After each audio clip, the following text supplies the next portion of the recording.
Gosei Sentai AkibaRanger was the 17th installment into the official Sentai series following Hikounin Sentai AkibaRanger, and it featured 3 core rangers at the beginning of the series: Akiba Red, Akiba Yellow, and Akiba Blue. Later on in the series, we were introduced to 2 extra rangers, A Ranger and AkibaRanger, establishing the pun. The AkibaRanger as a team were established in Akihabara, the electric city of Tokyo. Of the AkibaRanger, viewers may recognize the AkibaRanger, the only costume that made it into George Spielberg's American adaptation of Super Sentai Powerful Rangers. AkibaRanger's suit was used as the second power-up to the Dragon Ranger, or as he was known overseas, the Green Ranger Tommy Oliver, after, in an attempt to avoid the dark implications of Burai dying in Hikounin Sentai AkibaRanger, the showrunners opted to, rather than kill Tommy, depower him and give him a new suit. In an attempt to, wait, no, that's not right. Let me start again.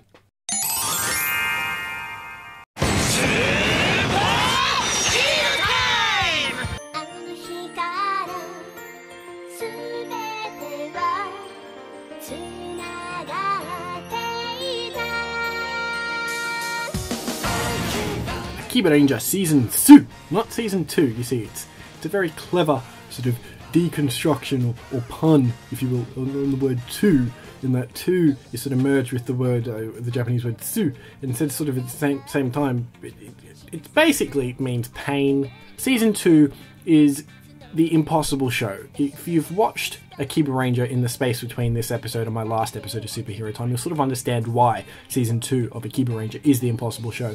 But they managed, by obscuring the nature of the first season narrative and sort of disregarding it and rebuilding a show from scratch almost, with a new Blue Ranger and a new reason for why the Blue Ranger originally left. Actually, as of today, making this video today, I actually got a joke.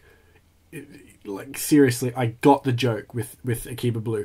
So, Akiba Blue's new character, Luna, is a girl who wants to become an idol, and she wants to use the AkibaRanger as a springboard into her idol career. I'm just like, that's a funny caricature of a Japanese stereotype. Well done, AkibaRanger, you're telling funny jokes.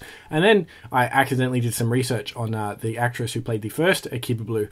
It turns out she's currently an idol who springboarded into her idol career after AkibaRanger and was too busy to come back for the sequel. Now that's a funny joke. The fourth wall doesn't exist. That's silly. But I digress. The point of Season 2 is to take what we understand of Super Sentai and sort of go, if people can be a fan of heroes, people can be a fan of villains. And then you've got how they conflict against each other in the same sort of delusional sort of undercurrent narrative whereby you enter a world to become a superhero and fight your imagination against imaginary creatures. What happens when the imaginary creatures are in turn created by someone who is like you? Delusional.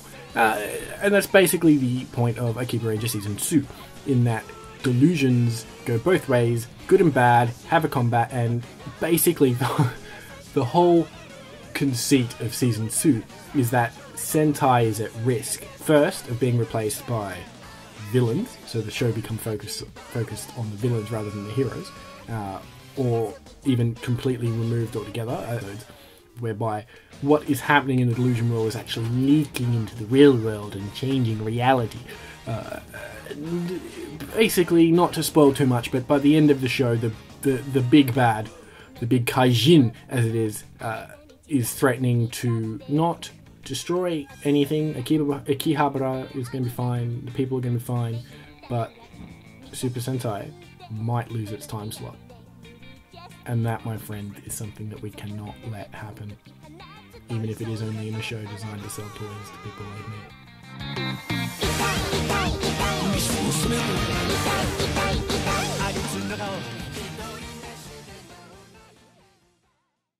Who directed that?